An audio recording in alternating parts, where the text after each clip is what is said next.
Bonjour, on va donc commencer. Merci à vous d'être là malgré le temps qui n'est pas très favorable, c'est le moins qu'on puisse dire aujourd'hui. Alors, c'est un débat, on va discuter pendant 1h30. Le thème, ça s'appelle « Crise des énergies, on rebat les cartes ». Donc ça, c'est le thème du débat. Je vais vous présenter, oui, je signale qu'on est diffusé en direct sur la page Facebook du Festival du Livre. Donc bonjour également à ceux qui nous regardent par ce biais-là. Je vous présente les gens qui sont avec nous. Il y a 4 personnes avec nous ce matin. Tout d'abord, Aurélien Portelli. Bonjour. Vous avez écrit un livre qui s'appelle « L'accident de Fukushima, le Premier ministre du Japon face à la crise nucléaire ». Deuxième personne avec nous ce matin, Antoine de Ravignan. Bonjour. Alors je vous passerai mon micro, on va se débrouiller parce qu'il n'y a que 4 micros. Vous avez écrit un livre qui s'appelle « Nucléaire, stop ou encore ». À ma gauche, Hervé Kempf, bonjour. Bonjour. Votre livre s'appelle « Le nucléaire n'est pas bon pour le climat ». Et puis, dernière personne avec nous ce matin, Nathalie Lazaric, bonjour. Vous êtes en fait chercheuse au CNRS, c'est ça, hein? Vous nous préciserez exactement. Directrice de recherche au CNRS, très exactement. Je vous précise aussi que ce débat est fait en partenariat avec le Crédit Mutuel. Alors, ce que je vous propose, ce qu'on va faire, c'est qu'on va discuter un petit peu des 3 livres et puis des thèmes que vous développez, Madame Lazaric. On va discuter de ça les uns après les autres. Moi, je vous poserai ensuite quelques questions. Et puis ensuite, on réservera une part aux questions de la salle, puisqu'il y a une partie, donc, débat. Vous avez vu, c'est le thème de cette 1h30. Alors, on commence avec vous, Aurélien Portelli. L'accident de Fukushima, le Premier ministre du Japon face à la crise nucléaire. Qu'est-ce que vous avez voulu montrer dans ce livre ? Est-ce que c'est uniquement le rôle d'un homme d'État par rapport à une crise nucléaire qu'on connaît tous ? Est-ce que c'est une autre facette de cette crise ? Oui, alors déjà, donc, je suis Aurélien Portelli, enseignant-chercheur et responsable de formation à l'École des Mines de Paris. Voilà, je travaille donc, j'étudie les représentations des risques et des crises nucléaires et en particulier les situations extrêmes comme l'accident de Fukushima. Alors peut-être juste faire un rappel des faits sur l'accident de Fukushima. Donc le 11 mars 2011 a lieu le séisme du Tohoku, qui est le séisme donc le plus important qu'a connu l'archipel japonais, de magnitude 9, qui occasionne donc dans les 45 minutes qui suivent un tsunami suivi de répliques. Par endroit, donc, on atteint les 30 mètres d'amplitude, c'est inégalé. Et donc, sur la côte Pacifique, est située donc la centrale de Fukushima Daiichi, qui est touchée par le séisme et par le tsunami. La centrale est inondée. Elle perd la totalité de ses ressources électriques et elle se retrouve donc dans une situation d'urgence nucléaire. Voilà. Au prix d'un sacrifice et d'efforts inouïs de la part des opérateurs, ceux-ci parviennent à reprendre le contrôle des installations nucléaires et donc à sauver le Japon de la destruction. Voilà. Et donc à la suite de cet accident, il y a eu des comités d'enquête, plusieurs comités d'enquête au Japon et à l'international qui ont été montés et qui ont donc fait un retour d'expérience sur la gestion de crise et sur les raisons de la survenue de cet accident. Voilà. Et donc au niveau de l'AIEA, donc l'Agence internationale de l'énergie atomique, mais aussi dans les pays nucléarisés comme la France, on a pris des mesures. Voilà, donc des réflexions ont été amorcées, on a pris des mesures et on a donc décidé, à la suite d'études qui ont été faites, notamment en France, de renforcer les standards, de renforcer la résistance des centrales en mettant en place le concept de noyau dur. Voilà, on a également tiré bilan de la gestion des Japonais en soulignant les failles de l'entreprise exploitante TEPCO, et en montrant donc que celle-ci n'avait pas suffisamment suivi les concepts de sécurité, tels que la défense en profondeur ou la culture de sécurité dans les centrales nucléaires. Voilà. Et nous, à l'École des Mines, avec mes collègues, donc Franck Garnieri et mes autres collègues de l'École des Mines, on a trouvé que cette proposition, cette analyse n'était pas suffisante. Elle n'était pas suffisante car avec Fukushima, on se retrouve face à un impensé de la sécurité. Cet impensé, c'est quoi ? C'est-à-dire que, pour la première fois, on s'est retrouvé face, d'une part, un accident simultané sur plusieurs réacteurs. Fukushima Daiichi, c'est 6 réacteurs, voilà, dont 4 étaient en activité et 2 à l'arrêt. On a eu 3 fusions de réacteurs à Fukushima, c'est du jamais vu, et 4 explosions dans des bâtiments réacteurs. Voilà, ça, c'est quelque chose qui n'avait jamais été envisagé auparavant. Il y a eu l'accident de Tchernobyl, voilà, mais c'était un réacteur seulement. Là, on en a potentiellement 6, voire, si on prend aussi la centrale de Fukushima Daini, la voisine, on avait également 4 réacteurs, donc 10 réacteurs en tout. Voilà. Donc un Tchernobyl puissance x10. Le deuxième impensé de cet accident, c'est qu'on se retrouve face à une perte totale de l'électricité. C'est-à-dire qu'on perd les ressources externes, voilà, à cause du séisme. On perd aussi les ressources internes, parce que les diesels de secours sont noyés par le tsunami. Et également, on perd les panneaux de distribution électrique. Voilà. Et ça, c'est quelque chose qu'au niveau de la sûreté nucléaire mondiale, on n'avait pas envisagé ça. C'est-à-dire qu'on pensait qu'en cas de blackout, on serait capable, dans les minutes ou quelques heures qui suivent l'accident, de pouvoir rétablir l'électricité sur la centrale. Et ce n'a pas été le cas sur Fukushima. Voilà. Et vous le savez, donc, les réacteurs nucléaires, même s'ils sont à l'arrêt, c'était le cas, puisque dès qu'il y a eu le séisme, les réacteurs ont été arrêtés, et bien à partir de là, il faut tout de même continuer de refroidir les réacteurs, car même lorsqu'ils sont à l'arrêt, on continue d'avoir une chaleur résiduelle. Voilà. Et si ça chauffe, ça fond, et ça peut donc déboucher à un scénario catastrophe avec fusion, production de corium très radioactif, émanation de gaz et potentiellement des explosions. Voilà. Et nous, donc, pour essayer de comprendre comment on a réussi à sauver le Japon, on s'est intéressé en fait à la gestion de crises sur site. Voilà. D'où cet ouvrage, et avant lui également donc, la volonté de traduire et d'éditer le témoignage du directeur de la centrale. Voilà. Donc on s'est intéressé aux acteurs qui ont géré cet accident pour comprendre leur expérience, pour comprendre, on va dire, leur effondrement de ce qu'on appelle, nous, l'imaginaire de maîtrise, c'est-à-dire que dans une centrale nucléaire, on pense que toutes les dispositions sont prises pour assurer la sécurité, jusqu'à ce que se produise l'impensable. Voilà. Alors, pour répondre à votre question, en effet, le Premier ministre, lui, il s'est retrouvé dans une situation que l'on peut appeler une expérience limite. Voilà. Il avait, d'une part, une catastrophe naturelle à gérer, et d'autre part aussi un accident nucléaire. Et le problème, vu la configuration très particulière donc, de cet événement, les équipes de secours avaient beaucoup de mal à intervenir sur place à cause déjà des gravats, des ravages causés par le séisme et le tsunami autour de la centrale, et aussi à cause de la radioactivité ambiante qui montait. Voilà. Donc, dans ce genre de situation, on se rend compte que le décideur politique, il est démuni sur le plan technique. Naoto Kan a été de bonne volonté, il a essayé de déployer tous les moyens qui étaient entre les mains du gouvernement pour aider les opérateurs de Fukushima Daiichi, mais la solution, elle était entre les mains des travailleurs. L'humain, en situation extrême et en situation d'accident nucléaire majeur, l'humain est l'ultime recours. On peut avoir, comme le Japon, on va dire, la technologie peut-être robotique la plus perfectionnée du monde, on peut être une grande puissance technologique, au final, c'est l'humain qui permet ou pas de résoudre la crise.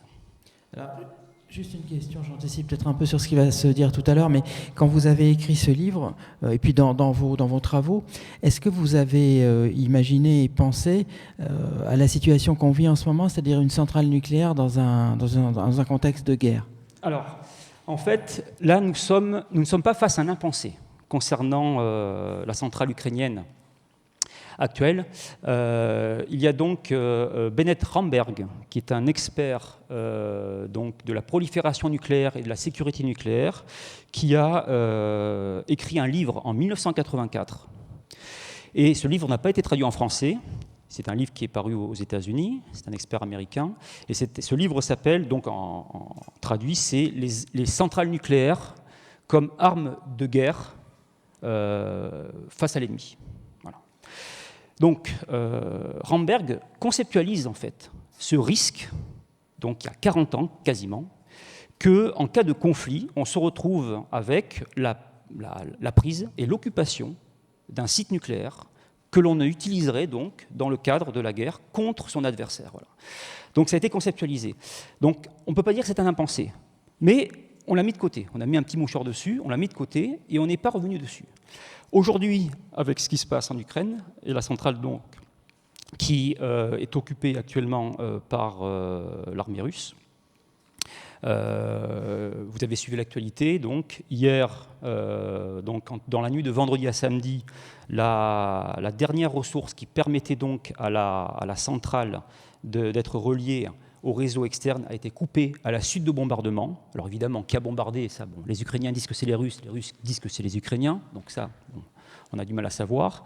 Ce qui est sûr, c'est qu'aujourd'hui, nous sommes dans une situation de plus en plus préoccupante, avec une centrale qui n'est refroidie que grâce au diesel de secours. Alors aujourd'hui, sur la centrale, donc, on a 20 diesels de secours. Voilà. C'est beaucoup. Voilà, c'est une bonne nouvelle, tant mieux. Voilà. C'est aussi la plus grosse centrale nucléaire européenne. Voilà, c'est 6 réacteurs de 1000 MW chacun, donc on arrive à 6000 MW. C'est la plus grosse centrale. Après vient la centrale française de Gravelines, dans le nord. Voilà. Et on a 10 jours sur site, 10 jours de fuel de réserve. Voilà. Donc ça veut dire que dans le meilleur des scénarios, évidemment, les bombardements s'arrêtent, on rétablit le courant externe et donc ça repart. Voilà. Aujourd'hui, les réacteurs sont arrêtés au niveau de la centrale. Voilà. Mais au moins, on pourra refroidir tranquillement, voilà, en sécurité. Si les bombardements continuent et si les Ukrainiens ne parviennent pas à rebrancher donc la centrale sur les ressources externes, ça veut dire que on a à minimum 10 jours de réserve. Si l'armée russe ensuite parvient à ravitailler, puisqu'aujourd'hui la centrale est détenue par les Russes, parviennent à ravitailler la centrale en fioul, on peut durer comme ça plus de temps. Par contre, comme le dit le nom, des diesels de secours, ce n'est pas fait pour durer sur le long terme. Donc on peut se retrouver dans des situations où là, combien de temps ça peut tenir ? Notamment dans le cas de scénarios multiples. C'est-à-dire que là, aujourd'hui, si on a un séisme, une inondation, une tempête au niveau de la centrale et qu'on perd des diesels de secours, là, par contre, on peut se retrouver en situation extrêmement dangereuse. Voilà. Merci, on reparlera de tout ça dans les questions. Deuxième livre, donc c'est Antoine de Ravignan, rebonjour. Donc ça s'appelle Nucléaire, Stop ou Encore. Donc vous allez vous présenter, mais en gros, si j'ai bien compris en lisant le livre, c'est que vous essayez c'est un débat compliqué, ce débat sur le nucléaire, c'est un débat qui souvent déchaîne des passions, qui est abordé de façon un petit peu irrationnelle. Alors vous avez une conclusion à la fin, mais en tout cas vous essayez, si j'ai bien compris, de donner des éléments objectifs pour se faire un avis, c'est ça ? Est-ce que vous pouvez vous présenter déjà ? Bonjour à toutes et à tous. Oui, donc Antoine de Ravignan, je suis journaliste à Alternative économique et je m'occupe de sujets d'environnement, d'énergie, transition écologique. Et le nucléaire fait partie et l'énergie font partie des sujets auxquels je m'intéresse. Alors pourquoi ce livre ? Le titre est explicite, nucléaire, stop ou encore, c'est-à-dire que la France aujourd'hui est confrontée à un choix. C'est que son parc de réacteurs qui est prépondérant par rapport à d'autres pays. La France est un pays où la part de l'électricité produite à partir de réacteurs d'origine nucléaire est très importante par rapport à la moyenne mondiale ou ce qui se fait ailleurs en Europe. Et ce parc a été massivement construit et mis en service dans les années 80. Et aujourd'hui, ces réacteurs, à l'origine, étaient construits pour une durée prévisionnelle de l'ordre d'une quarantaine d'années. Et on y est aujourd'hui. Et donc la question se pose de savoir par quoi on va remplacer. Enfin, elle se pose depuis longtemps, mais on ne l'a jamais vraiment tranché. Par quoi on va remplacer ces capacités électriques, sachant qu'on est obligé de les remplacer par des capacités qui n'émettent pas du CO2, puisqu'on a aussi cette urgence climatique. Et il faut sortir de toute urgence des fossiles.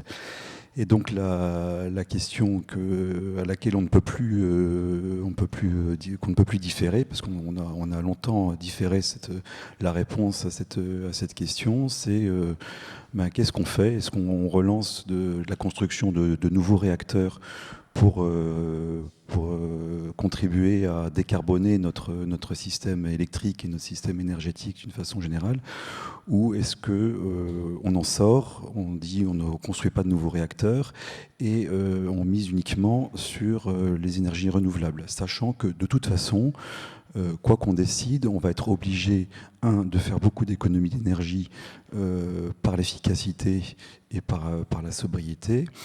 Et sachant que même si on décide de construire de nouveaux réacteurs, on va être aussi obligé de beaucoup développer les énergies renouvelables parce que les réacteurs nucléaires ne feront pas seuls le boulot.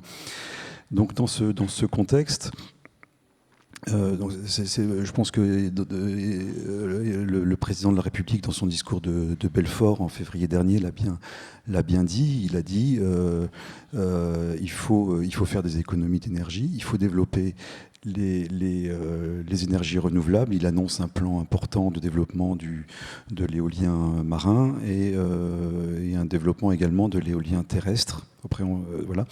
Et il dit aussi, mais pour boucler notre équation énergétique, il faut développer massivement l'énergie nucléaire. Et c'est là où je m'inscris en faux par rapport à cette affirmation. C'est qu'aujourd'hui, on nous présente la relance du nucléaire, la construction de nouveaux réacteurs, comme quelque chose d'absolument impératif pour réussir notre transition bas carbone à des coûts acceptables. Or, c'est inexact. C'est-à-dire que je crois fondamentalement ce que nous disent les analyses qui ont été faites par des institutions publiques qui ne sont pas spécialement qui sont pas spécialement écologistes, comme RTE. Donc RTE, c'est le gestionnaire du transport de l'électricité. C'est l'organisme qui a la charge d'équilibrer à chaque instant l'offre et la demande d'électricité. Donc ce qui fait qu'on a de l'électricité dans cette salle aujourd'hui. RTE a modélisé, a publié un rapport important à la fin il y a un an pour modéliser les différents scénarios possibles. Donc il y avait 6 scénarios, 3 avec sortie du nucléaire et 3 avec relance du nucléaire. Et quand on analyse dans le détail ces scénarios, un peu plus précisément que ce que nous donnent les médias ou ce que nous dit la parole publique aujourd'hui, c'est que le nucléaire ne s'impose pas comme un choix obligatoire. C'est-à-dire que les scénarios de relance du nucléaire ou de sortie n'ont pas des écarts de coûts énormes. Ils existent, mais ces écarts de coûts sont aussi fondés sur des hypothèses qui sont assez discutables, assez fragiles. Bref, il n'y a pas forcément un avantage économique évident à une relance du nucléaire.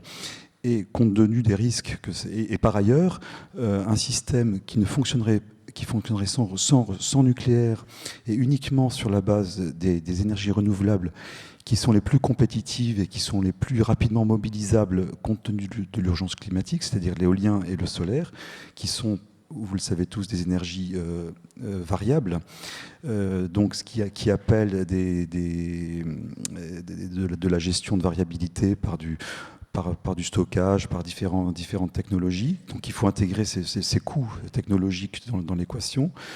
On arrive quand même, d'un point de vue technique, à imaginer des systèmes électriques 100% renouvelables qui intègrent 100% énormément d'éolien, énormément de solaire et qui fonctionnent et qui font qu'on a toujours de l'électricité à chaque instant quand on en a besoin. Et donc la conclusion de tout ça, c'est en fait on a le choix. Et on n'est pas condamné à s'engager aujourd'hui dans le nucléaire et à en assumer les risques. Voilà, donc c'est un peu le message essentiel de ce livre, c'est de dire on a le choix. C'est des sujets qui sont extrêmement compliqués. Et il est important que les citoyens s'en emparent et cherchent à comprendre, sortent un petit peu des idées reçues sur ce sujet, comprennent.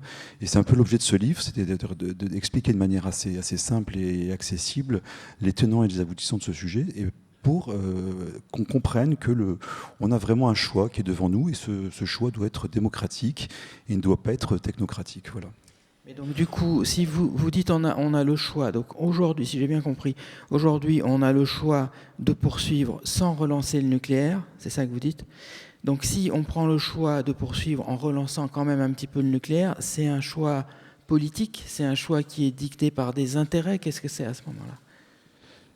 C'est un choix. Il y a effectivement de forts intérêts qui poussent pour aller dans le sens d'une relance du nucléaire, mais fondamentalement, je dirais que c'est un choix éthique, c'est un choix de société.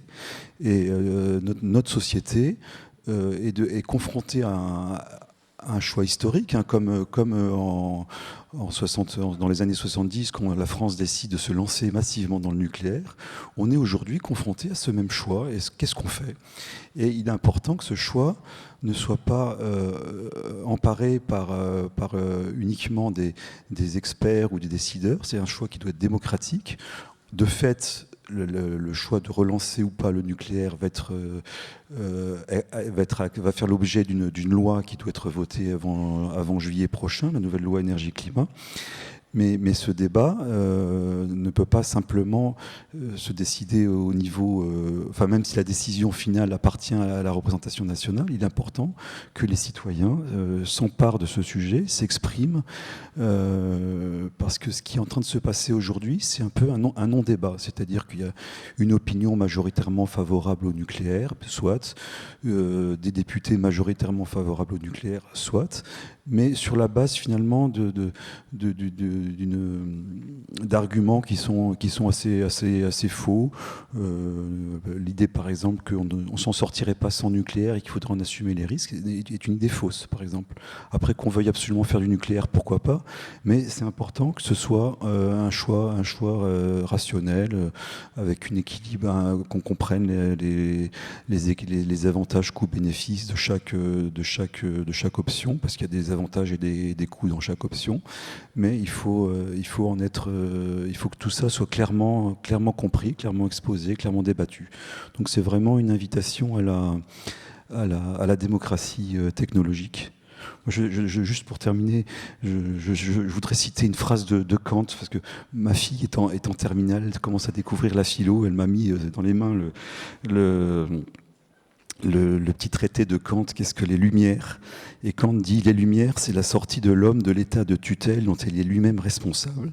Et l'état de tutelle est l'incapacité de se servir de son entendement sans la conduite d'un autre. » Et avec ce débat sur le nucléaire, finalement, notre jugement, on l'a quelque part abandonné. On est un peu sous la conduite d'un autre, les médias, la parole publique, les affirmations toutes faites. Et ben non, il faut sortir de cet état de tutelle intellectuelle. Il faut sortir de l'impensé. Il faut penser notre futur énergie, nos choix technologiques, parce que ce sont des enjeux extrêmement importants qui conditionne finalement notre modèle énergétique, les risques qu'on prend pour des décennies et des décennies à venir. Donc voilà, c'est une invitation aussi, ce livre, à vous emparer du sujet et à entrer dans un débat qui va être ouvert par la Commission nationale du débat public le 27 octobre de ce mois. Merci. Troisième livre, Hervé Kempf. Bonjour. Alors vous êtes journaliste, vous allez vous présenter. Donc le titre, il est explicite, hein. Le nucléaire n'est pas bon pour le climat. Il y a un chapitre notamment où vous expliquez qu'un accident nucléaire peut se produire en France. Donc là, vous avez un point de vue bien affirmé. Est-ce que vous pouvez nous le développer ? Donc d'abord, vous présentez. Oui, bonjour. Donc je suis Hervé Kempf et je suis essayiste, mais surtout journaliste et directeur de la rédaction de Reporter, le quotidien de l'écologie, en ligne, en accès libre, sans actionnaire, sans publicité, et qui tous les jours donc publie enquêtes, reportages, informations sur l'écologie. J'ai fait ce livre parce que d'abord je vais répondre à votre question qui est extrêmement importante, mais parce qu'effectivement j'ai eu le sentiment que depuis quelques années on subit en France particulièrement un feu roulant et univoque où on nous dit le nucléaire n'émet pas de gaz à effet de serre. Les gaz à effet de serre, il faut absolument s'en débarrasser, on est d'accord là-dessus, donc le nucléaire est la bonne solution. Et on entend que cette version-là, et donc on devrait s'engager dans une relance du nucléaire, comme l'a rappelé Antoine de Ravignan. Et là, il faut rouvrir l'intelligence. la phrase que je vous ai dite sur le nucléaire est vraie, mais c'est vrai aussi pour les énergies renouvelables. Les énergies renouvelables n'émettent pas de CO2, le CO2 est mauvais pour le climat, donc les énergies renouvelables sont bonnes pour le climat. Les économies d'énergie n'émettent pas de CO2, le CO2 est mauvais pour le climat, donc les économies d'énergie sont bonnes pour le climat.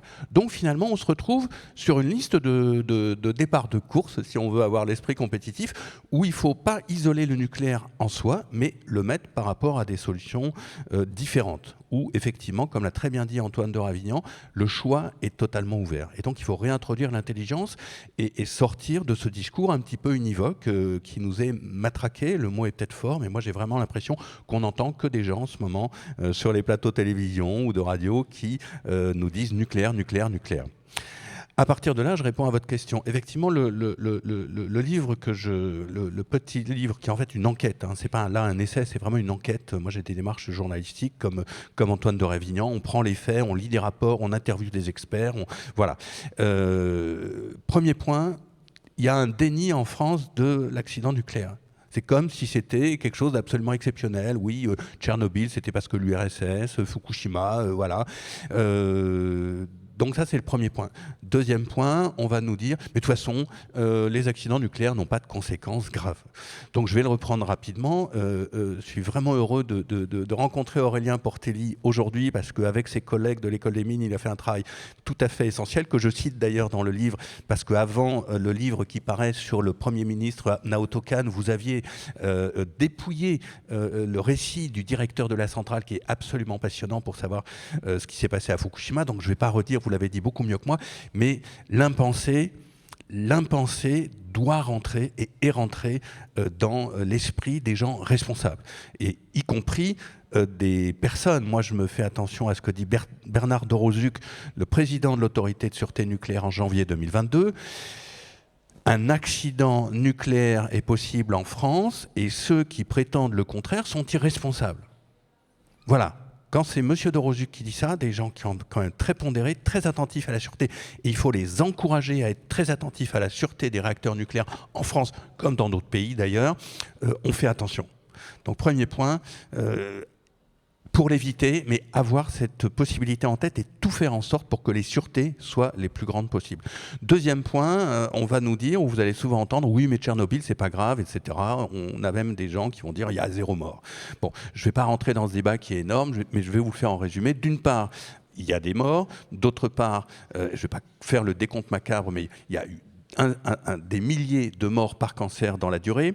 Et au-delà de cette mortalité, de cette comptabilité macabre, ce qu'il faut bien comprendre aussi, c'est qu'un accident nucléaire a des conséquences durables. C'est-à-dire que ça se traduit essentiellement par des dégagements de radioactivité qui vont empoisonner les régions alentours, là où s'est produit l'accident. Dans le cas de Fukushima, je parle sous le contrôle d'Aurélien Portelli, on a eu une chance énorme, c'est que les 80% de la radioactivité, en gros, a été emportée vers l'océan Pacifique, donc relativement peu est resté sur le territoire, mais encore aujourd'hui, plus de 10 ans avant l'accident, et j'ai eu la chance en tant que reporter d'y aller il y a quelques années, vous avez toujours des villes qui sont inhabitables parce que les taux de radioactivité ne sont pas supportables, parce qu'autrement on prendrait le risque, si on y vivait normalement, eh bien, de prendre un cancer, pardonnez-moi cette expression, je ne sais pas comment on dit pour le cancer, mais enfin voilà, d'être susceptible de souffrir d'un cancer à échéance plus ou moins rapprochée. Donc ça veut dire que les conséquences sont extrêmement graves. Et il faut prendre cette hypothèse extrême et malheureuse en cours. Moi, en tant que Français,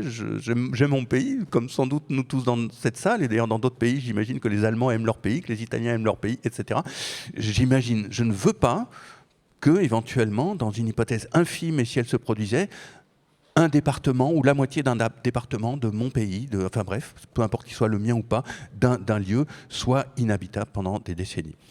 La deuxième chose sur laquelle il faut insister, et là le travail de Antoine Ravignan est vraiment important, et d'autres experts économiques. Antoine, on se tutoie parce qu'on se connaît, on est journalistes tous les deux. Tu as cité RTE, il y a eu aussi des rapports très importants de l'ADEME, l'Agence de la transition énergétique, il y a des travaux de Négawatt, et puis il y a des travaux internationaux de l'IRENA, l'Agence de l'énergie nouvelle, l'Agence internationale de l'énergie. Bref, je passe l'accumulation de rapports, et je redis d'une certaine manière ce que Antoine a très bien dit. L'économie du nucléaire, l'économie des nouvelles capacités électriques ne joue plus en faveur du nucléaire. pour vous le faire en résumé, il s'est produit depuis une dizaine d'années un bouleversement assez grand dans le domaine de l'énergie. C'est que d'une part, le coût de l'énergie nucléaire en nouvelle capacité a augmenté de l'ordre de 36% en 10 années, mais il s'est passé quelque chose d'absolument incroyable qui a même surpris les experts de l'énergie, c'est que le coût du photovoltaïque, de l'énergie photovoltaïque, de l'électricité photovoltaïque plus précisément, et le coût des éoliennes, notamment des éoliennes marines, a diminué massivement, de l'ordre de 70%. Ce qui veut dire que maintenant, l'économie joue clairement en faveur de ces énergies renouvelables. Et le troisième point sur lequel il faut insister, et je dirais que c'est le plus important, en tout cas de mon point de vue c'est le plus important, c'est il ne s'agit pas seulement de raisonner de capacité de production d'électricité. Il faut se poser la question de quelle électricité nous avons besoin. Est-ce que les 5 lumières qui sont au fond de la salle, elles sont nécessaires? Honnêtement, non.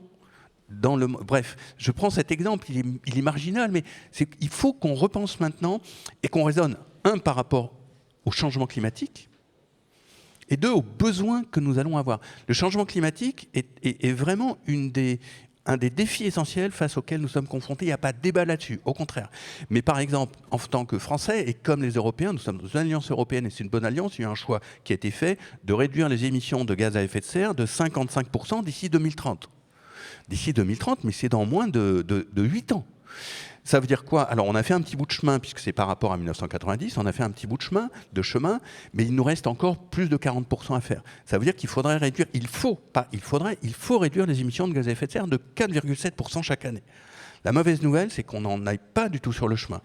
Mais je veux dire quoi avec ça? C'est que pour réduire ces émissions rapidement, et il nous faut le faire comme nos amis européens, eh bien, les réacteurs nucléaires, si le choix, au terme d'un débat démocratique, espérons qu'il ait lieu, on va se battre pour qu'il ait lieu, choisissait de faire un réacteur nucléaire en France ne peut pas être mis en fonctionnement, en opération avant 2037 au mieux.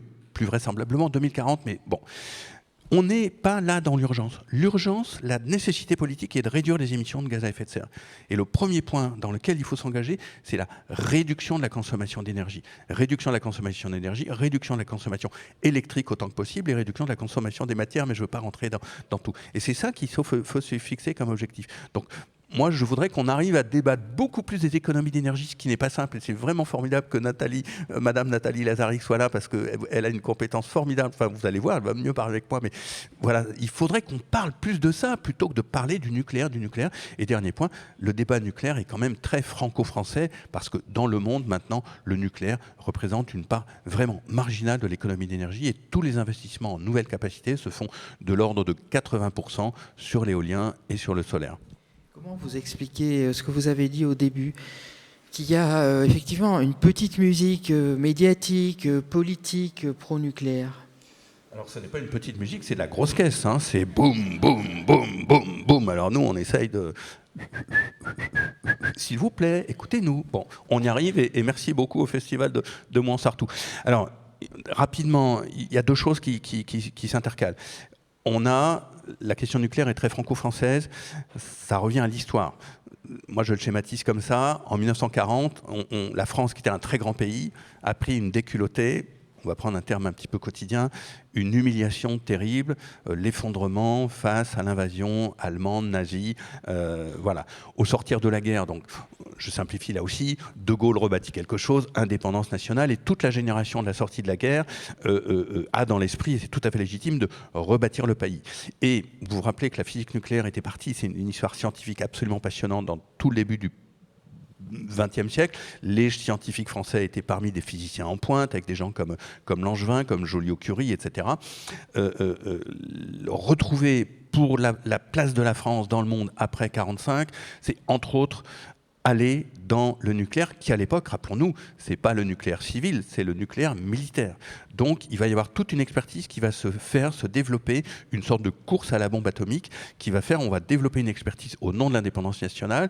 Ça va continuer pendant les années 50, 60, 70. Et quand la question des chocs pétroliers des années 70 vont venir, on va continuer sur cette idée d'indépendance nationale qui, à l'époque, est vraiment un des fondements de la vision politique de Charles de Gaulle et l'impact énorme qu'il a eu le pays. Et à l'époque, c'était tout à fait compréhensible et nécessaire.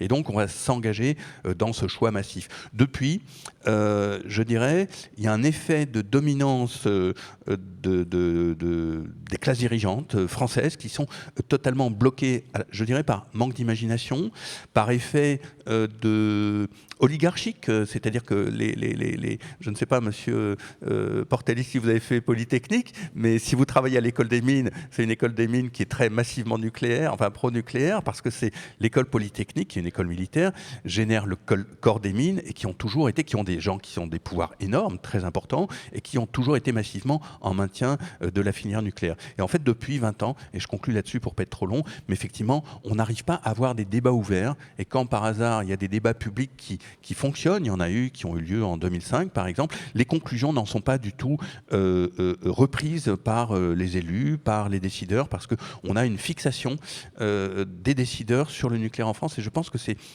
en fait je finis sur cette phrase, pardonnez-moi d'être long, mais je pense que là on s'engagerait dans une voie très grave si notre pays restait scotché sur le nucléaire, quand en fait quasiment le monde entier, en dehors des pays comme la Chine et la Russie, qui sont en fait deux dictatures et on n'a pas envie forcément de les prendre comme modèle. Au demeurant, le nucléaire chez eux est marginal par rapport aux autres productions d'électricité. Si on allait dans cette voie-là, qui n'est plus la voie choisie par l'ensemble des pays du monde. Merci Nathalie Lazaric. Donc vous êtes directrice de recherche au CNRS, vous êtes à l'Université Côte d'Azur. Vous êtes coordinatrice d'un projet qui s'appelle le GREDEC. Alors déjà, est-ce que vous pouvez vous présenter et nous expliquer un petit peu la nature de votre travail ? Oui, bonjour à tous et à toutes. Donc, je suis Nathalie Lazaric, directrice de recherche dans un laboratoire qui s'appelle GREDEC, groupe de recherche économie, droit et gestion. Je travaille sur la transition écologique et les changements d'habitudes. Et depuis 10 ans, en fin de compte, j'ai travaillé beaucoup sur l'énergie, la réduction de la consommation d'énergie et surtout sur la consommation électrique. Alors pourquoi j'ai travaillé sur ce sujet ? Tout d'abord, je dirais c'est un enjeu local. Alors j'ai dit enjeu local parce que donc on est en Provence. J'irais dans la région Provence-Alpes-Côte d'Azur, il y a vraiment une grosse dépendance. On produit que 10% de son énergie, donc 90% est importé. Donc là, il y a un enjeu local énorme, et donc toute réduction, permet finalement de un peu libérer le réseau. Donc c'est un contexte très particulier où finalement on a les dépenses énergétiques pour la région sont 14 milliards, ce qui représente exactement, les recettes touristiques. Donc il y a vraiment un gros enjeu au niveau régional. Il n'y a pas de centrale nucléaire dans la région. Par contre, donc il y a une importation massive. Dans ce contexte, on a fait des expériences. En 2012, on avait fait une expérience sur Biot qui avait bien marché. On avait obtenu 23% de réduction sur une population de ménages volontaires. Et plus récemment, on a refait une expérience sur Monaco. Et là, on a obtenu, de 17 à 27% de réduction selon les groupes observés. Alors ça, c'est intéressant. Pourquoi ? Parce que finalement, on a fait des expériences. Alors du coup, on mobilise un peu. C'est des expériences un peu lourdes. On mobilise des outils comportementaux. On a des groupes de contrôle, hein, comme dans toutes les expériences un peu, j'ai envie de dire, médicales. Un groupe de contrôle et des groupes où on met des traitements. Et le groupe où ça a le plus marché, on a obtenu 27% de réduction. C'était des groupes où il y avait un objectif réaliste. On a signé 15% de réduction. Et dans le groupe où il y avait 25%, ça marchait moins. Et surtout, dans tous les groupes, on donnait des conseils, ce qu'on appelait, nous, les boosts, des conseils pendant 6 mois sur tous les 15 jours, on envoyait des emails avec des conseils très, très pratiques pour les éclairages de Noël, comment bien utiliser son lave-linge, etc. Donc, c'était vraiment des conseils très, très pratiques qui suivaient les saisons, qui permettaient, d'accompagner les ménages et qui ont eu des résultats intéressants. On a mesuré ça, pendant l'expérience et après pour voir s'il n'y avait pas des phénomènes d'effet rebond. Donc, ça a bien marché. Ensuite, les efforts s'estompent. Donc, il y a des choses qui sont très intéressantes. Alors, par contre, ce qui est aussi intéressant, Biot et Monaco ne sont pas neutres. Ce sont des populations très, finalement, classe supérieure, aisée. Et donc, c'est là où il y a de la surconsommation. Donc, il y a possibilité, de réduire cette ébriété énergétique, hein, puisqu'on est vraiment dans la surconsommation. Mais du coup, dans ces populations, quand on commence à réduire de 20 à 30%, on peut le faire, mais aussi c'est important parce que ça change, on amorce quand même un changement pour aller vers la sobriété, un changement un peu culturel où on se pose des questions et c'est aussi bien quand on commence par attaquer le problème par le haut de l'ensemble de la population, sachant que dans la région, la région Provence-Alpes-Côte d'Azur est la seconde région la plus inégalitaire en France. Donc du coup c'est important aussi d'avoir ça et avec un taux de pauvreté relativement important parce que donc c'est pas sur les populations les plus défavorisées qu'il faudra mettre l'effort puisque ces populations l'ont déjà fait, mais c'est sur les classes moyennes sup et les classes très aisées où dans les prochaines années il faudra mettre l'accent pour finalement distiller des nouvelles valeurs et aussi arriver à réduire la consommation. Alors, les expériences qu'on a faites, c'était sur la consommation électrique. Et on a obtenu des résultats qui, finalement, sont très spécifiques, qui sont obtenus dans des conditions particulières, parce qu'il faut vraiment mesurer l'avant, le pendant et l'après. Et ça, c'est important aussi à savoir, c'est quand on veut mesurer la réduction de la consommation énergétique, il faut vraiment avoir les outils de mesure. Et là, on nous parle beaucoup de sobriété énergétique. On nous dit, l'injonction au niveau gouvernemental, c'est 10%, mais comment on va vraiment mesurer pour les particuliers, pour l'État, les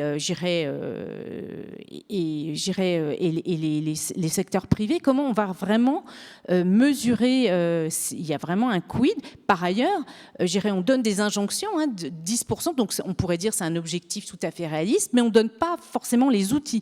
On donne 2-3 petites recettes à la semaine, mais on n'outille pas les ménages, les collectivités locales, tous les acteurs privés à aller vers cette réduction de consommation d'énergie. Et en fin de compte, ça s'apprend. Ça ne se décrète pas simplement, ça s'apprend, ça met du temps parce que les habitudes, tout le monde le rappelait, les habitudes ont été prises. On était, en France, dans un contexte où le prix du kilowattheure était le moins cher en Europe. Donc, du coup, pendant longtemps, RTE, finalement, n'a pas du tout mis l'accent sur les réductions de consommation d'énergie, puisque le coût du kilowattheure étant le moins cher, on achetait la paix sociale autour du nucléaire aussi avec un prix du kilowattheure très, très bas.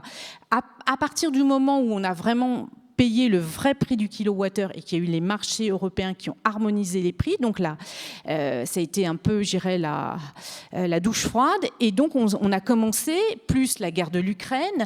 Mais la guerre de l'Ukraine, en fin de compte, on parle toujours de la guerre de l'Ukraine, mais en fin de compte, c'est pas vraiment la guerre de l'Ukraine, puisque là, en France, on est simplement dépendant de 17% du gaz russe. C'est, en fin de compte, le fait qu'à l'heure actuelle, sur les 55 réacteurs, on en a 32 qui sont en maintenance ou en panne ou en réfection. Donc on a vraiment cet accent mis sur la sobriété énergétique sous couvert de renchérissement. Il y a un renchérissement du prix de l'énergie, certes, mais il y a surtout une difficulté de notre système actuel à faire face aux besoins de la consommation électrique. Et donc, du coup, la réduction et la sobriété accompagnée et réellement outillée est un enjeu majeur. Alors, juste une question un peu plus locale par rapport à ce que vous avez dit. La fragilité énergétique et la dépendance énergétique de la région, en tout cas de notre territoire. Alors, c'est toute une histoire. Il y avait cette fameuse ligne Boutre-Carros. Il y a eu un grand débat national là-dessus. Cette ligne, elle n'a pas été faite. En revanche, il y a eu des grosses lignes qui ont été enterrées. Alors, juste rapidement, est-ce que cette fragilité énergétique, elle est toujours réelle ? Tout à fait. Je dirais, on est toujours, à l'heure actuelle, dépendante, enfin, dans la région PACA, il faut vraiment avoir ce chiffre en tête, 90% de la production, de la consommation d'énergie, tout secteur confondu, est importé. Donc du coup, on est vraiment en situation critique de dépendance énergétique et de sécurité énergétique au niveau de la région. Donc ça, c'est vrai. Alors sur les 10% que l'on fait, je dirais qu'on produit sur place, il y a de l'hydraulique, mais l'hydraulique, il a été bien, réduit après la tempête Alex, et il y a du photovoltaïque, et il y a très très peu d'éolien, 2%. Et il y a du bois, donc on a un panel de ressources d'énergie renouvelable, mais qui n'assume que 10% de notre, de notre consommation énergétique. Et les scénarios qui ont été faits au niveau de la région, si on voulait obtenir finalement zéro énergie, zéro carbone sur la région, il faudrait, donc les scénarios de l'Astrades sont les suivants, il faudrait donc réduire de 30% la consommation d'énergie jusqu'à 2050, et il faudrait investir 30 milliards d'ici 2030 dans toutes les énergies renouvelables, photovoltaïque, éolien, biomasse et autres. Et en 2050, ça monterait jusqu'à 125 milliards. Donc on voit bien que les sommes sont colossales, on n'y arrivera pas à sortir tous ces milliards. Donc le seul instrument que l'on a et qui est vraiment aussi un outil important, c'est la réduction de la consommation énergétique, la sobriété, mais qui doit être apprise et non pas décrétée. Alors avant de passer aux questions, parce que je pense qu'il va y en avoir beaucoup, moi je vais vous en poser une à tous les 5. En fait, quand on discute dans la vie de tous les jours, et puis quand on discute également avec des responsables politiques de tous bords, je dis bien de tous bords, il y a là aussi une petite musique, alors c'est peut-être une grosse caisse comme vous avez dit, mais qui dit en ce moment particulièrement, vous voyez, si on avait tout le parc nucléaire disponible et en état de marche, on aurait une souveraineté énergétique, et en souveraineté énergétique, c'est important, on produirait toute notre électricité, et donc on n'aurait pas les ennuis qu'on a maintenant. Qu'est-ce que ça vous inspire, cette remarque ? Moi, ça m'inspire qu'il faut regarder les chiffres et arrêter d'être dans l'imagination. Le nucléaire, en France, c'est 67% de notre consommation, de production ou consommation d'électricité. La consommation d'électricité, c'est à peu près 26% de notre consommation d'énergie. Alors si vous faites 67% multiplié par 26%, ça fait 18%. C'est-à-dire que le nucléaire, c'est 18% de votre consommation d'énergie finale, c'est-à-dire au niveau des appareils, des usagers finaux. Donc votre problème énergétique et le reste, c'est-à-dire les 80% qui restent, vous avez parlé un peu du bois, mais enfin c'est une petite partie, c'est à peu près 10% de notre consommation d'énergie, et le reste, 70%, c'est des fossiles. Donc notre gros problème énergétique, il n'est pas du côté de l'électricité, il est du côté de l'élimination, de la décarbonation urgente de ces 70% qui sont faits à partir d'énergie fossile. Donc le vrai sujet, il est là. Après, qu'on ait un sujet nucléaire, c'est évident. Et en France, le débat énergétique est complètement polarisé par le débat nucléaire, parce qu'effectivement, on a un problème avec ça, parce que ça représente une part disproportionnée dans notre production d'électricité. Mais je dirais c'est un sujet dans le gros sujet qui est notre mix énergétique global qui reste fondé à 70% sur les fossiles, et dont il faut sortir au plus vite.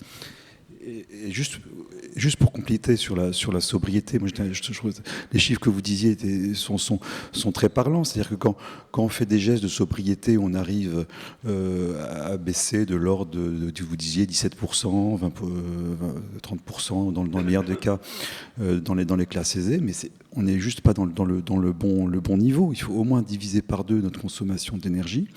Et ça, on ne le fait pas uniquement avec des gestes en appelant à la sobriété individuelle, baisser le chauffage à 19 degrés, etc. C'est aussi faire évoluer les structures économiques et la distribution des revenus dans ce pays pour faire qu'on arrive effectivement, enfin que les infrastructures nous permettent effectivement de faire beaucoup d'économies d'énergie. Les économies d'énergie, elles vont se faire, par exemple, dans le logement, elles vont se faire massivement avec l'isolation des logements. Or, les dépenses, les aides publiques pour aider à la rénovation thermique des logements n'augmentent pratiquement pas cette année dans le projet de loi de finances de 2023. On reste en 2023 pratiquement au même niveau que les années précédentes. Donc, effectivement, sobriété individuelle, oui, c'est très, très important, mais on n'arrivera pas au résultat qu'on cherche à obtenir si en même temps on n'investit pas massivement dans les économies d'énergie à très court terme. Un mot là-dessus, Aurélien Portelli. La réponse à votre question, en fait, et je vous rejoins avec Kempf, c'est l'histoire qui nous la donne, en fait. C'est l'histoire. Lorsque Charles de Gaulle crée en 1945 le commissariat à l'énergie atomique, c'est pour développer les sciences et les activités en lien avec l'énergie nucléaire. Il y a 2 objectifs déjà.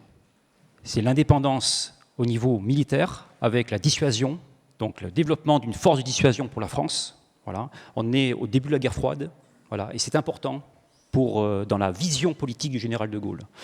Et deuxièmement aussi, c'est l'indépendance énergétique. Car dès les années 30, et vous avez raison, hein, l'équipe française de recherche qui a été éclatée par la défaite française et l'occupation et qui a rejoint le projet Manhattan, donc à partir de 1942 aux États-Unis, avec les autres chercheurs, avec Fermi, avec Oppenheimer, etc. Ils savaient déjà que produire de l'énergie nucléaire, ça pouvait servir à tuer, mais ça pouvait servir aussi pour fabriquer de l'énergie, voilà, notamment électrique. Voilà. Mais attention, à cette époque, lorsque le CEA développe les premières... Alors, la première pile atomique, c'est Zoé 1948, donc c'est une pile expérimentale. C'est la première divergence française. Voilà. Et puis ensuite viennent les autres piles jusqu'aux réacteurs industriels de Marcoule qui sont exploités à partir de 1956, voilà, où on fait la démonstration justement que l'on peut produire de l'électricité à partir de réacteurs nucléaires. Attention, à cette époque, la question de l'indépendance énergétique, elle ne se pose pas comme aujourd'hui. Pourquoi ? Parce qu'à l'époque, on a des gisements d'uranium. On produit de l'uranium à cette époque. On a des gisements dans l'Hérault, dans le Limousin. Donc, dans l'idée du CEA, c'est de dire, oui, on pourrait prétendre à l'indépendance parce que, justement, la matière première, nous l'avons, nous l'exploitons.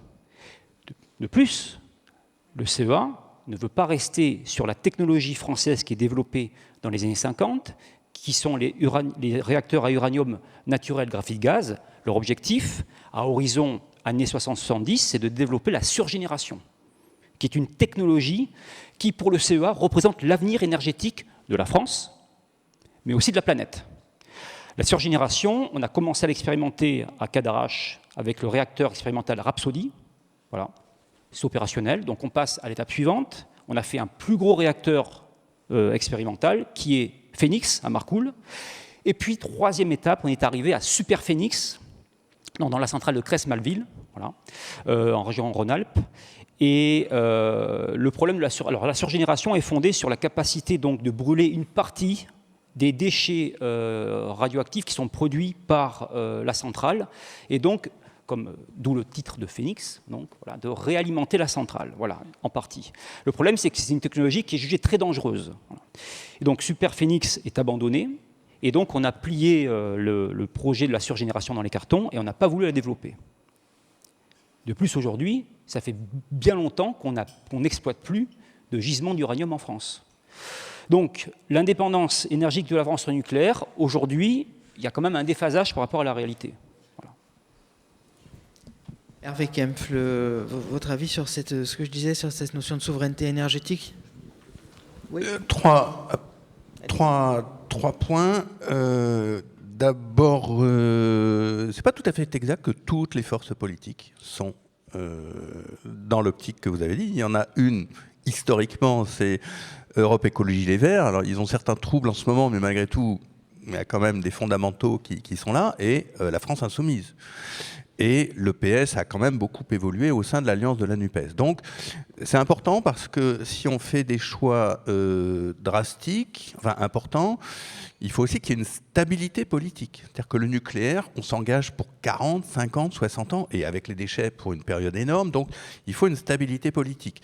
Est-ce que vraiment on peut imaginer que la France restera pendant 3 décennies gouvernée par, on va dire, des forces de droite? Est-ce qu'on ne peut pas imaginer qu'une majorité de gauche écologiste et sociale prennent le pouvoir? Et s'ils ont des choix politiques sur le nucléaire très différents, on rentrera dans une instabilité par rapport à cette politique énergétique. Donc ça, c'est le premier point. Deuxième point, moi je crains que les responsables politiques n'aient pas beaucoup de connaissances des sujets.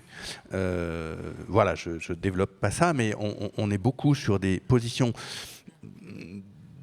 Voilà, je ne dirais pas dogmatique, mais une sorte de confort et d'habitude de penser, et on ne rentre pas vraiment dans les dossiers. Et puis troisièmement, cet été, non. La réalité, c'est qu'en fait, le parc nucléaire français est maintenant fragile et vieillissant. On commence à avoir des réacteurs qui ont 40 ans, et s'ils sont à l'arrêt, notamment pour 14 d'entre eux, ils sont à l'arrêt parce qu'ils ont un problème de corrosion sous contrainte. Alors c'est un petit peu compliqué, mais pour le faire simple, c'est des fissures qui apparaissent dans des tuyauteries qui joignent la cuve du réacteur dans lequel il y a la radioactivité énorme. Il faut absolument qu'elle reste emprisonnée, et qui conduit à d'autres équipements de la centrale. Et si cette tuyauterie casse, c'est RIS, comme on les appelle, système d'injection de la sécurité, on rentrerait dans un scénario d'éventualité d'accident. C'est pour ça que l'autorité de sûreté nucléaire a poussé à ça, et que EDF, bon, je ne rentre pas dans les détails, mais donc on a une fragilité intrinsèque maintenant des réacteurs nucléaires et du parc français. Il va falloir, est-ce que ces problèmes de corrosion sous contrainte concernent seulement certains réacteurs du palier N4, ou éventuellement concernent tous les réacteurs de 900 MW? Est-ce que sur PWR, les EPR, on a absolument bien pris en compte ce phénomène? Donc ça pose des questions techniques qui sont durables. Et cet été, en fait, la vérité, c'est que la France a importé beaucoup d'électricité d'Allemagne. Heureusement que l'Allemagne était là, avec son photovoltaïque, et aussi avec son gaz et un peu son charbon. Mais nous n'étions pas du tout indépendants cet été en France. Vous voulez apporter une précision ?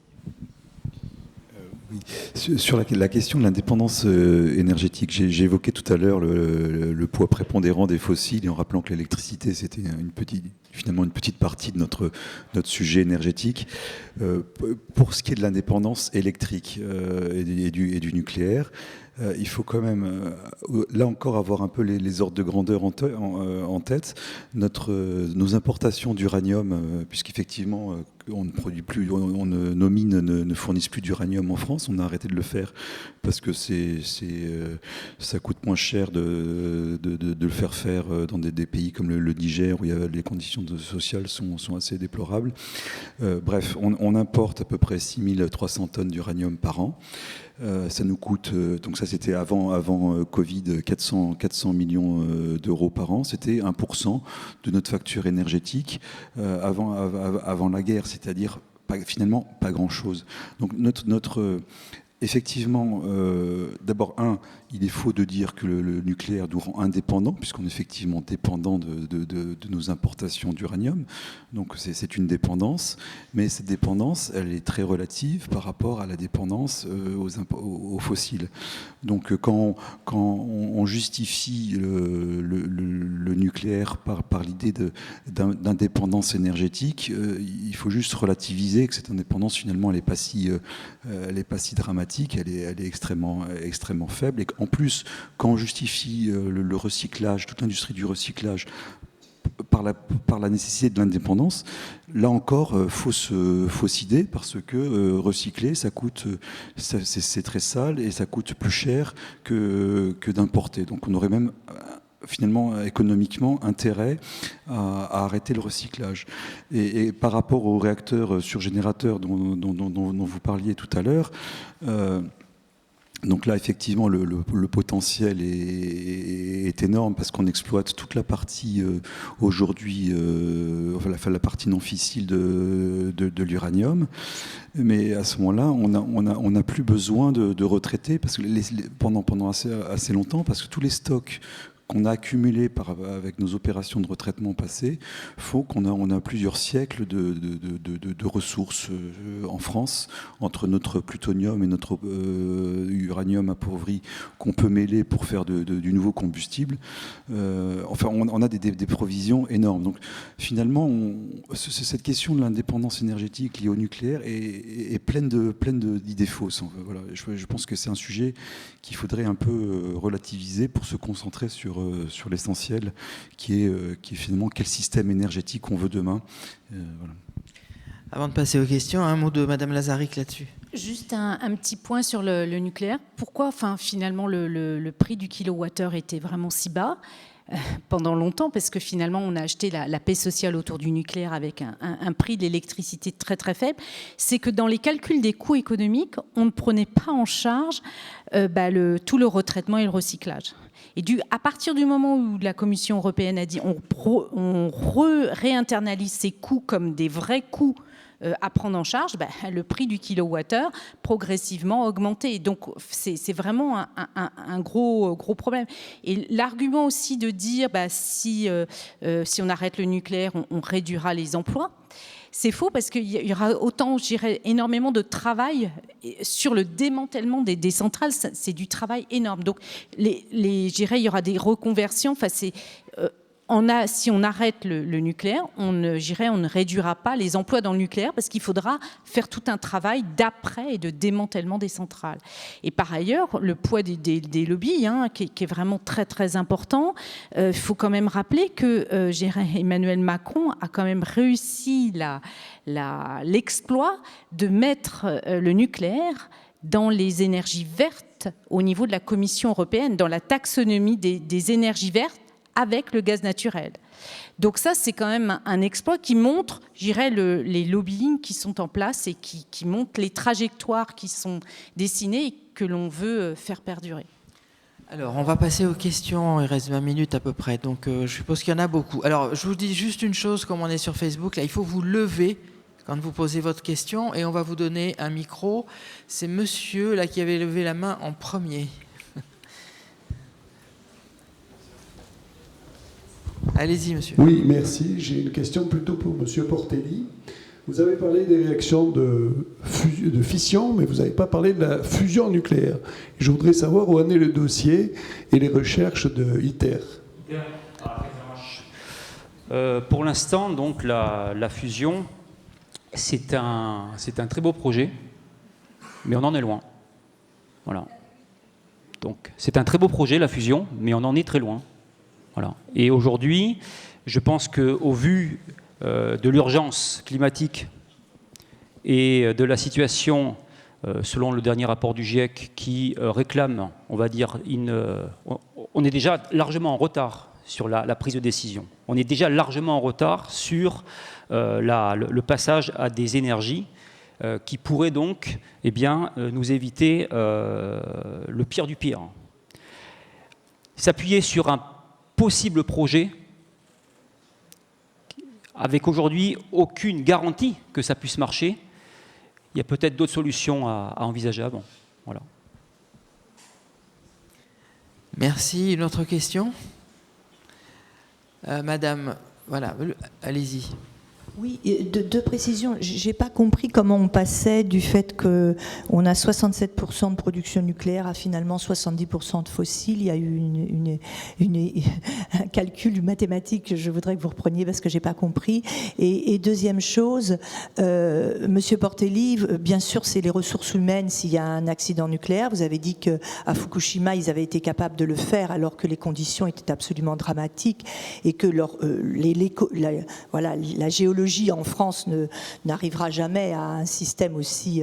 on n'est pas sur une zone sismique comme l'était Fukushima, auquel cas, est-ce que la peur d'un accident nucléaire, bien que j'ai rien pour le nucléaire, mais c'était qui a été dit, n'existera pas en France, ou même si elle existait, elle serait dans des proportions tellement faibles par rapport à Fukushima, et vu qu'ils ont réussi à Fukushima, est-ce que, je me donne le diable, est-ce que ça sert à rien de nous faire peur avec un accident nucléaire en France, alors que Fukushima a prouvé que l'intelligence humaine pouvait même faire qu'il n'y en ait pas dans la catastrophe de Fukushima. Alors, la première question, c'était pour vous, monsieur de Ravignan. Oui, c'est juste un point. C'est juste se souvenir que l'électricité, ça représente à peu près un quart de notre aujourd'hui, hein, de notre consommation d'énergie totale. Et que le nucléaire, c'est un peu plus des 2/3 aujourd'hui de la production électrique. Donc si vous prenez 2/3 d'un quart, ça fait que le nucléaire représente à peu près un 20e, un 5e, à peu près 20% de la consommation d'énergie totale. Et le reste, eh ben il y a un peu de bois, donc de l'ordre de 10% à la louche, et il reste à peu près 70% de fossiles.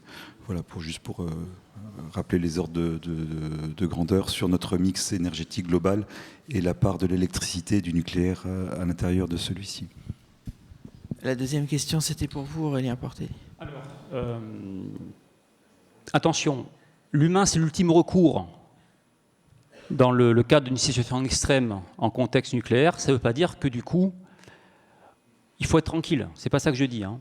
Je dis que dans le cadre d'un scénario catastrophe ultime, les normes et les procédures ne sont plus suffisantes, voire obsolètes. C'est ça que je dis. Et donc, à partir de là, on ne peut plus compter que sur les opérateurs qui connaissent la centrale, qui vivent la centrale, qui connaissent les machines, qui se connaissent entre eux et qui peuvent avoir donc développer les moyens, peut-être, pour pouvoir reprendre prise sur les installations. C'est ça que je dis. Hein. Au Japon, on est passé à 2 doigts de voir disparaître donc une nation, un pays, qui de plus est la 3e puissance économique mondiale. Alors c'est très simple, hein, c'est qu'on a donc 6 réacteurs à Fukushima Daiichi, 4 réacteurs à Daini. Si on avait perdu le contrôle des réacteurs, on aurait donc eu 10 réacteurs qui se seraient emballés et qui auraient pu donc laisser, on va dire, tout un panache radioactif se diffuser dans l'atmosphère. Vous l'avez dit tout à l'heure, 80% en effet hein, de la pollution radioactive est allée vers le Pacifique. Voilà, ce n'était pas le cas donc pour Tchernobyl, puisque là, on a eu Fukushima, c'est à peu près 10% de la pollution de Tchernobyl. Mais en cas d'accident nucléaire, les conditions climatiques jouent énormément. Voilà. Mais le nombre de réacteurs aussi. Voilà. Donc Naoto Kan, le Premier ministre du Japon, lorsque commence la crise nucléaire, il a beaucoup de mal pour avoir des informations précises sur la centrale. Il sait qu'il y a une situation d'urgence, mais il ne sait pas exactement combien de réacteurs sont concernés, quelles sont les ressources disponibles. Il lui manque beaucoup d'informations. Et donc très vite, Naoto Kan va faire appel à des experts autres que ses conseillers qui sont autour de lui. Il va aller chercher des experts, des académiques, des physiciens, des spécialistes de sûreté nucléaire, et notamment un donc, de l'université de Tokyo. Il va lui demander donc de scénariser le scénario du pire. Voilà. Et donc ce spécialiste lui dit, écoutez, si on perd les centrales de Fukushima, vu qu'on est, Tokyo est à un peu moins de 250 km de ces centrales, il faudra évacuer Tokyo. Le Grand Tokyo, c'est environ 50 millions de personnes. Alors, je vous le dis, aujourd'hui, on ne sait pas évacuer 50 millions de personnes. Même si on veut, on ne sait pas. Comment évacuer 50 millions de personnes ? Par les airs, par la mer, par voie terrestre, comment faire ? Voilà. Évidemment, dans un temps rapide, forcément. Voilà. Voilà. Ensuite, en France, alors Hervé Kempf, vous l'avez dit, est-ce qu'un accident nucléaire est possible ? Je vous rejoins, d'autant plus qu'il a déjà eu lieu, à 2 reprises. Il y a déjà eu 2 accidents nucléaires en France. Le premier, c'était en 1969, dans la centrale de Saint-Laurent-des-Eaux, dans le Loir-et-Cher, sur le réacteur A1. Donc, à la suite d'une erreur de chargement du combustible, il y a donc eu accident de ce réacteur avec production de corium, environ 50 kg donc, de corium produit. Alors, on est loin, évidemment, des dizaines de tonnes de corium produit à la suite de Tchernobyl ou de Fukushima. Mais tout de même, voilà, il y a eu pollution. Alors, les études, donc les informations sont assez floues. Selon l'IRSN, on a une pollution qui est restée assez faible. Certains experts contredisent ces résultats. Voilà, donc il y a des controverses à ce sujet. Voilà. Et cet accident a été classé au niveau 4 sur l'échelle INES. Vous connaissez l'échelle INES, donc c'est une échelle qui a été créée à la suite de l'accident nucléaire de Tchernobyl. Et c'est une échelle en fait qui sert à communiquer. Donc c'est l'AEA qui établit donc le niveau de gravité. Voilà, donc de 0 à 3, on est sur l'échelle de l'incident. Voilà. Et à partir de 4, on est sur l'échelle de l'accident. Voilà. Et ça monte jusqu'à 7. Donc, par exemple, Tchernobyl, c'est 7, c'est le pire. Hein. Fukushima, c'est 7. L'accident dans la centrale américaine de 3 Mile Island en Pennsylvanie en 1979, c'est 5. Voilà. L'accident de Mayak, qui est très peu connu, hein, qui est survenu sur des installations de recyclage de combustible en Union soviétique en 1957, c'est un accident qui atteint le niveau 6. Voilà. Et l'accident donc de Saint-Laurent-des-Eaux, c'est niveau 4. Voilà. Et il y en a eu un deuxième en 1980 sur la même centrale. Bon. C'est sur le réacteur A2 cette fois-ci. Il y a eu donc 2 accidents. Moi, je me suis intéressé à ces questions et je me suis dit, c'est quand même étrange qu'on soit dans le pays le plus nucléarisé du monde. C'est pas nous qui avons le plus de réacteurs, c'est pas ça. Hein. Ce sont les États-Unis. Ils ont, on va dire, presque 2 fois plus de réacteurs que nous, un petit peu moins, mais c'est à peu près ça. Voilà. Par contre, en proportion, c'est nous, les Français, puisque, comme vous l'avez dit, c'est 76% environ aujourd'hui, mais avant, c'était encore plus. Bon. Dans les années 90-2000, c'était encore plus. Alors moi, je me suis interrogé, mais pourquoi, comment c'est possible comme ça que ces accidents de Saint-Laurent soient peu connus ? Je me suis dit au début, c'est peut-être une rétention d'informations. Non, dès le lendemain de l'accident en 69, Le Monde publie un article en disant qu'il y a eu donc un incident dans la centrale. Voilà. Même chose en 1980 pour le deuxième accident de Saint-Laurent. Donc il n'y a pas de rétention d'informations. Vous pouvez aller sur Internet et l'information est disponible. Voilà. En fait, il y a eu une perte de mémoire. On se rend compte que l'information est disponible. Les gens qui étaient devant leur poste de télé ou qui ont lu la presse le savaient. Mais simplement, on a oublié ces accidents. Et pourtant, ils ont lieu. Vous voulez rajouter quelque chose, Hervé? Oui, je me permets très rapidement. Ce n'est pas une question de peur ou d'analyse seulement. D'une part, je le rappelle, les conséquences de l'accident perdurent encore autour de Fukushima, je ne rentre pas dans le détail. Et par ailleurs, des scénarios d'accidents nucléaires sont pris en compte et étudiés par l'IRSN, c'est-à-dire l'Institut de radioprotection et de sûreté nucléaire. Ils ont fait ce travail récemment et un scénario d'accident majeur imagine, enfin c'est pas une imagination parce que c'est le résultat de beaucoup d'expertises, mais quel est le terme employé, enfin, dit que ça pourrait aller jusqu'à l'évacuation de 8500 km² de territoire qu'il faudrait évacuer et de 2,5 millions de personnes. Donc on est là, selon des experts même de l'IRSN, pour quelque chose qu'il faut prendre en compte. Donc il ne faut pas l'aborder avec peur ou pas peur, mais avec la bonne prise en compte de l'éventualité du risque et qu'est-ce qu'on met en face pour éviter voilà. Une autre question. Monsieur avec un vêtement rouge. Je vois pas très bien, c'est une... Voilà. Oui, bonjour. Vous parlez d'accidents nucléaires et des morts qui en découlent, hein, au moment des faits et après avec les cancers. Mais je voulais savoir si vous prenez en compte, par exemple, tous les morts qui ont eu lieu dans les mines de charbon, pendant l'extraction ou après, quand ces gens mouraient de la silicose ou quoi que ce soit. Vous voyez, ce genre de choses. Sachant qu'on relance quand même les centrales à charbon. Donc c'est aussi dangereux, je veux dire. Mais on relance les centrales à charbon. Vous n'en avez pas parlé, mais c'est un fait quand même. Et c'est très dangereux, les centrales à charbon. Enfin, j'ai rien contre les centrales à charbon, ni contre toutes les autres énergies. Hein. Allez-y, avec Vous avez tout à fait raison. Les morts de mines à charbon et l'exploitation du charbon depuis plus d'un siècle est extrêmement considérable. Mais justement, l'enjeu fondamental dans lequel nous sommes, c'est pas nucléaire ou pas nucléaire, c'est quelle est la meilleure stratégie énergétique pour sortir de la dépendance aux énergies fossiles. Donc effectivement, d'abord pour réduire les émissions de gaz à effet de serre, notamment le CO2, et du coup, on va se débarrasser, enfin, j'espère, il faut qu'on s'engage, et du charbon, et du gaz, et du pétrole. Donc la question est vraiment là. Et une fois de plus, ces centrales de charbon, on ne les relance pas. Il y a seulement quelques pays, Vietnam, Inde, voilà, il faudrait vérifier, mais seulement quelques pays qui sont encore dans des phases de construction de centrales thermiques, et d'ailleurs encore la Chine, centrales thermiques à charbon, mais ça devient maintenant vraiment marginal, et l'essentiel des nouvelles capacités électriques, c'est-à-dire des constructions actuelles, se font avec les énergies renouvelables. On continue en revanche à avoir beaucoup d'électricité qui est produite par les centrales thermiques à charbon, et là avec les conséquences que vous signalez à raison. Antoine de Ravignan. Oui, la question que vous soulevez, monsieur, sur la question de l'accident m'intéresse beaucoup. Je la trouve très importante parce que, effectivement, tout objet technologique est porteur de risques. Le charbon, n'importe quoi, la voiture. Et c'est souvent un argument qu'on entend. Finalement, les voitures, ça fait beaucoup plus de morts.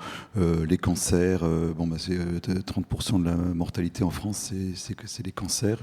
Il me semble que c'est davantage lié aux produits chimiques, aux pesticides, enfin tout ce qui est dans notre environnement, qu'à la radioactivité ambiante, ou accidentelle en France. Enfin, je parle sous contrôle, mais à mon avis, les questions sont beaucoup plus liées à l'industrie chimique qu'au nucléaire, etc., etc. Et si on regarde les accidents nucléaires passés, force est de constater que les États-Unis, après Three Mile Island, ne se sont pas effondrés, le Japon ne s'est pas effondré.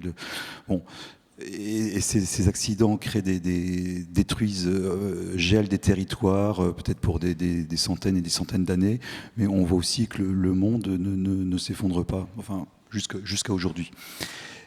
Et qu'est-ce qu'on peut en tirer comme moi, ça m'interroge. C'est souvent cet argument qu'on entend chez des Jean-Marc Jancovici. Finalement, c'est regardez, il y a plein d'autres risques, etc. Oui, d'accord. Et moi, je pense que ça suffit pas de regarder la question du risque. Je pense qu'effectivement, on a plein d'options technologiques et il faut regarder effectivement les risques de chaque option. Mais ça suffit pas de s'arrêter à cette question de risque, parce que dans tout système économique, dans tout choix social, il y a des risques. Et par contre, il faut aussi regarder la question économique de ce choix. Et si on regarde le sujet d'un point de vue économique, ce que je m'attache à faire dans mon bouquin, c'est que le nucléaire n'est pas un choix qui s'impose. Voilà. On peut choisir ça avec les risques associés et dire on y va parce qu'on estime que la balance des risques est intéressante, ou non, ça dépendra peut-être il y a peut-être aussi une part de subjectivité là-dedans, mais si on regarde les choses d'un point de vue économique, le nucléaire n'est pas un choix qui s'impose, et ça c'est quelque chose qui manque beaucoup dans le débat, c'est cet aspect-là, et je pense que si on veut avoir un débat un peu rationnel sur le nucléaire, il faut sortir de ce discours sur le risque, mais il faut regarder aussi l'équation économique. Voilà. Et madame, vous parliez de taxonomie verte tout à l'heure, c'est-à-dire considérer pourquoi c'est un enjeu de considérer le nucléaire comme une énergie propre, c'est du point de vue du financement du nucléaire, c'est rendre le nucléaire intéressant, attractif et légitimer son subventionnement public, parce que c'est une énergie qui est aussi très coûteuse par rapport aux énergies renouvelables, comme Hervé Kempf l'a dit tout à l'heure, qui est extrêmement très coûteuse et qui n'existera pas, qui n'émergera pas sans d'énormes subventions publiques. Aujourd'hui, on n'a plus besoin de subventionner l'éolien et le solaire parce que c'est extrêmement rentable. Par contre, si on veut développer du nucléaire, ça n'ira pas sans subvention massive du public, d'où légitimer ce secteur comme un secteur vert pour justifier de l'investissement public. Voilà. Donc, et c'est à ces conditions qu'on arrive à dire aujourd'hui, regardez, un système avec nucléaire demain sera moins cher qu'un système 100% renouvelable. Ce qui est faux. Ça supposerait qu'on arrive qu'on admette qu'on subventionne massivement le nucléaire, et si on le fait, c'est-à-dire c'est des dizaines et des dizaines de milliards, ce sera forcément au détriment d'autres sujets comme l'éducation, la santé, l'investissement dans l'isolation des logements, etc. Merci. Une autre question, madame ou monsieur, allez-y. Oui, bonjour messieurs, dames. Donc, moi je vais parler plus précisément des économies d'énergie. Bon, pas de rénovation énergétique, ça je pense que là-dessus, sur les économies, nous sommes à peu près tous d'accord sur le fait que c'est quand même déjà la solution immédiate qu'il faut adopter puisque c'est la plus évidente. Moi je voulais parler, bon j'ai travaillé sur la rénovation énergétique des logements il y a 10-12 ans, bon, je voulais vous faire part d'une suggestion. Quand vous roulez avec des voitures récentes, vous avez tous un indicateur qui vous donne votre consommation instantanée, votre consommation moyenne de carburant. Et j'ai eu l'occasion, à titre expérimental, donc quand j'étais en région lyonnaise, on avait mis en place sur certains logements, simplement on affichait à l'intérieur du logement, dans un panneau très lisible, la consommation énergétique instantanée. Si bien que quand quelqu'un prenait une douche pendant un quart d'heure, il pouvait constater qu'il augmentait de pas mal de kilowatts sa consommation. Et je proposais même qu'on le transforme en euros, parce que des gens comprennent mieux. Voilà, une proposition. Oui, tout à fait. En fin de compte, on avait fait une expérience à Biot là-dessus, sur la visibilité, parce que l'idée, c'était finalement l'électricité est invisible, et il faut qu'on ait plus d'indicateurs, plus de warning pour rendre ça visible. Et donc à l'époque, c'était avant l'installation des Linky, on avait montré qu'il y avait vraiment eu un apprentissage, j'irais, des volontaires, et il y avait eu des résultats de 20%. Et par ailleurs, ce qui était assez intéressant, plus l'information était très fine, c'est-à-dire donc on avait un retour donc sur ordinateur de la consommation d'énergie en temps réel, plus elle était au niveau des appareils, j'irais cafetières, etc., plus cette information était fine, plus ça donnait la capacité de contrôle, et on avait observé on passait, j'irais, de la consommation en décalage. Donc plus de consommation la nuit. Donc à l'heure actuelle, ce que le gouvernement rêve de faire.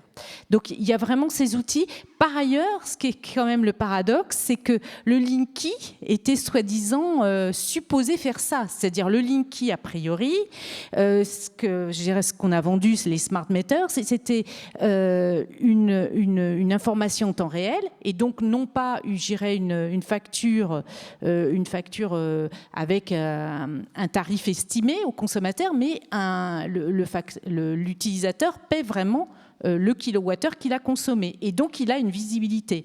Le problème, c'est que ces Linky, comme ils ont été utilisés, donc c'était tout le déploiement des Linky, il a été fait, mais il n'est pas utilisé comme outil pour visualiser et pour donner, des outils aux consommateurs pour aller dans cette direction. Et ça, c'est un gros problème. Pourquoi ? Parce que le Linky, des fois, il est dans le couloir, dans les immeubles. Enfin, il n'est pas du tout utilisé comme outil de sobriété, mais comme une obligation européenne de mettre tout le monde aux smart meters et finalement de compteurs intelligents, et de déployer ça en fin de compte, vu comme une innovation technologique en plus, et pas comme un outil permettant aux consommateurs et utilisateurs d'augmenter leur culture énergétique. Et c'est ça, je dirais, un des gros problèmes à l'heure actuelle. On va prendre une question. Alors, il y a 10 mains qui se lèvent, et je pense que ce sera la dernière, mais on va essayer quand même. Madame, là-bas. Merci. Vous parliez tout à l'heure... Non, c'est pour la lumière, madame. C'est parce qu'on est sur Facebook. Il faut que les gens soient éclairés, c'est pour ça. C'est juste pour ça. Allez-y, madame. Je reviens à l'intervention précédente sur le coût réel du nucléaire. Et quel journaliste ou quel livre éclaire le mieux le lien entre le lobby du nucléaire et le pouvoir ? Est-ce qu'il y a... Hervé Kemp. Allez-y. Oui, voilà. Alors, sur le plan historique, voilà, puisque on va dire, il y a de nombreux ouvrages sur le nucléaire, mais sur le plan historique, c'est l'ouvrage de Gabriel Hecht, donc, qui s'appelle « Le rayonnement de la France ». C'est sa thèse de doctorat. C'est une historienne américaine qui a travaillé sur le site les archives du site de Marcoule, et donc Marcoule opéré par le CEA, et la centrale de Chinon opérée par EDF, et qui donc a relevé la nucléarisation de la France comment s'est constituée ce qu'elle nomme la mystique du nucléaire. Voilà, et vous avez raison, vous l'avez évoqué tout à l'heure, c'est qu'il y a la question de l'identité qui entre en compte. La France a été à genoux, elle n'était plus que l'ombre d'elle-même, et donc il a fallu se recréer une identité. C'est-à-dire comment la France va-t-elle briller alors qu'elle a perdu la guerre, qu'elle a été occupée et qu'elle est en train de perdre son empire colonial. Comment va-t-elle faire? Et à partir de là, on va miser sur l'ingénierie et la prouesse technique. Et c'est pour ça que, en grande partie, mais pas que, le nucléaire a été choisi par les instances décisionnaires au sein de l'État et au sein aussi donc on va dire des décideurs industriels, car le nucléaire, c'était une énergie qui permettait à la France de retrouver sa place dans le grand concert des nations. Voilà. Ça, on l'a gardé encore aujourd'hui. Voilà. Même si, aujourd'hui, eh bien, comme on l'a dit tout à l'heure, on est loin de cet âge d'or du nucléaire. Voilà. En 1945, on utilise une technologie made in France. Voilà. Aujourd'hui, on est sur une licence Westinghouse qui a été ensuite repassée licence française, mais ce sont des réacteurs américains. Voilà, on est on est le seul pays au monde à avoir des réacteurs qui sont de la même technologie. Les réacteurs à eau pressurisée, donc de cette entreprise Westinghouse américaine. Et nous vous conseillons de lire cet ouvrage. Alors, on prend une dernière question, une toute dernière. Monsieur ici. Vous pouvez amener le micro, s'il vous plaît? Merci. C'est monsieur qui est ici. Vous pouvez vous lever, monsieur? Vous pouvez vous lever? Merci. Voilà, ce sera la dernière. Merci. Oui, bonjour. Juste rapidement sur les causes et sur les moyens. Alors les causes, on est sans arrêt dans une surconsommation, dans une surcroissance. Ça, dans les débats, on n'en entend pas trop parler. Je citerai un exemple, par exemple les voitures. Pour rouler à 80 km/h, et là je connais le sujet, on fait des voitures de 250 chevaux qui roulent à 280 km/h. Est-ce que c'est nécessaire ? La climatisation, on pousse les gens à consommer, tout ça. Ensuite, sur les moyens, il y a eu le gaz de schiste qui était pour moi une vaste escroquerie. Maintenant, il y a le lobbying des éoliennes. Alors, je parle surtout du terrien. Les éoliennes, c'est quand même, déjà au plan esthétique, c'est catastrophique. Au plan du bruit, vous allez dans la vallée du Rhône, des gens qui habitaient du côté de Valence et tout, c'est effrayant. Et sur l'efficacité, moi qui suis de la vallée du Rhône, quand il n'y a pas de vent, une éolienne, ça ne fonctionne pas. Et quand il y a trop de vent, ça se met en sécurité. Voilà, c'est... Qui est-ce qui veut s'exprimer? Allez-y.